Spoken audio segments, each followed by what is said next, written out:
Assalamu alaikum wa rahmatullahi wa barakatuh. May the peace and blessings of the Almighty be upon one and all. Today we will be discussing a very important topic connected to the tongue. The tongue, as you know, is a gift of the Almighty. It is very small in size, but it can create so much havoc and it can cause so much damage that more than any other organ of the body. So it's important for us to know that the Almighty has created this tongue. You know, some scholars say so beautifully, He has put 32 guards that are so sharp around that tongue so that we think 32 times before we actually utter.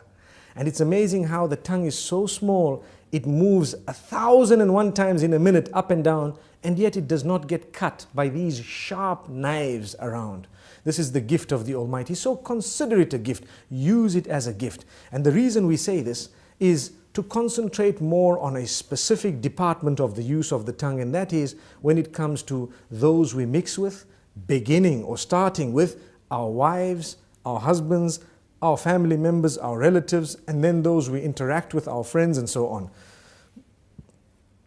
What we should know is that the tongue has several different uses. One of them is to taste food, one of them is to speak, and there are so many other uses of the tongue that are there. Some we may know, some we may not know. It's amazing. However, remember, your respect as an individual is very closely connected to how you use the tongue. This is why the Messenger Muhammad, peace be upon him, says, every morning all the organs of the body call out to the tongue and say, fear the Almighty regarding all of us. It is through you that we are known, so be careful what you say. Amazing. Which means I have hands, I have legs, I have a brain, I have eyes, my whole body, my entire image, my identification. I am known as a good or a bad person based primarily on how I use my tongue. Have we ever thought of that? So if I use it correctly, I will be known as an upright individual. If I lie and swear, use vulgar language, scream and shout, they will know me as a bad person. But my legs have not committed a sin, my hands have not committed a sin, my hair and all the other parts of my body have committed no sin. The sin is committed by the tongue. And the tongue, yes, closely connected to the brain and all that, yes, correct. But ultimately it was the one used to relay what was within. This is why if you're not sure, don't speak. Speak when you are sure. Think about it, think twice. I'm sure we've all heard the saying, you've been given one mouth and two ears to speak half that of what you hear. So you hear more and you speak less. Sadly, a lot of us love to speak. And we just want to say anything and everything, no matter how it sounds. Not realizing, did you know, it is an act of worship to think before you speak. You're actually rewarded, an act of worship. The Almighty becomes pleased with us when we think before we speak. And not just think, but think of how many different ways there are for me to portray or to say what I have in my heart, to convey that message. If I've got 5 different ways of wording it, I need to select the best, most effective, most beautiful manner, and then I will speak. And if I speak using that best and most effective manner, I will automatically be able to please my Maker, and I will definitely cause or create lots of harmony and peace in my surroundings. So very importantly, let's use the tongue correctly.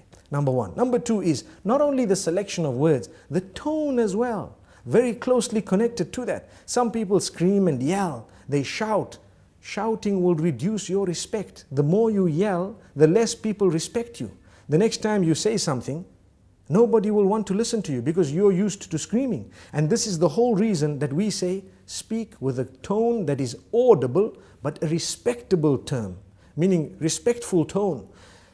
You will find, and I'm sure we've all seen this, when someone has a habit of speaking with a calm tone and always relaxed, you will notice immediately that the minute they open their mouths, everyone is silent and listening.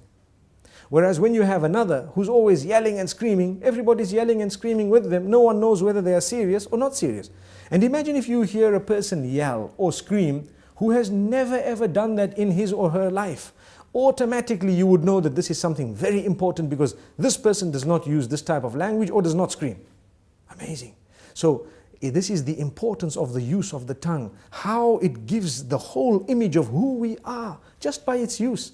Sometimes a whole company can come crashing because of a CEO making one statement that is negative or bad. And there are examples of that in history where we've seen this happening because of the abuse or misuse of the tongue. The same way, a man who has always been respected can lose all his integrity within a split statement because of how bad it was and how evil it was. So we need to be careful. You are known by your tongue. Let us be careful how we use this tongue. We'd like to give a few more examples. Within the home, it is an act of worship to say words, to create the words and to utter words that will bring about a smile on the faces of your children and family members, your spouse primarily. Did you know that it is actually an act of worship to come home and utter words of goodness, sweet words, beautiful words, make people feel appreciated, make them feel wanted, make them feel the bond? And it is the tongue that makes us really connect to one another. And this is why we say it is an act of worship. So many people do not realize it's a charity to say a good word. A good word is a beautiful charity. We come home, we're silent. Being silent is something that's not good, especially when it comes to those who are waiting for you to say something of your own family. A good word. Yes, when there is a problem, you might want to remain silent for a moment. If you think that that is the best way of solving the problem for now, you might want to speak a little bit later. But even when you choose to speak, say the best words. This is from the messenger, may peace be upon him. And we always tell people charity begins at home. Sometimes we are very careful of our tongues outside the door. Whereas when it comes to in the home, those who work for us, those who live with us, those who are the closest to us in terms of family and so on, they are so worried of us opening our mouths because every other word is a swear word. Every other word is a lie. Every other word is a word which is derogatory, defaming, which is disrespectful, which causes hurt and harm. Why should we do that? A good Muslim will never utter words that are hurtful to others. There is no need to do that. Even if you disagree, if you disagree with someone, you do not need to utter words that are hurtful to them, belittling them, making them feel like they are not worth it. Sometimes maybe the good statement from your mouth might actually make them change their minds and come on to what you had because you were so good. You came forward so beautifully. This is the religion. This is what we have been taught. Now let's ask ourselves, do we as Muslims really follow these teachings? We call ourselves Muslims. A lot of the times we swear so much that even those who are not Muslim are embarrassed. And it gives the wrong image of the teachings of the beloved messenger. May peace be upon him. And may the peace be upon all the other messengers. We shouldn't be doing this because we have the responsibility of portraying the correct image of the teachings of the Almighty. And these teachings primarily begin with a good tongue. The messenger, when he was sworn, he did not swear back. He never swore back. The swear words never came out of his mouth.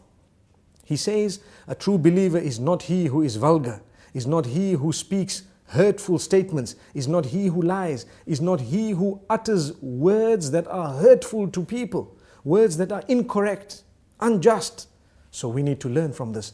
Let us learn to be honest, tell the truth. For indeed, to lie would be a burden on the shoulders, and it would be a very, very grave burden on the day of judgment.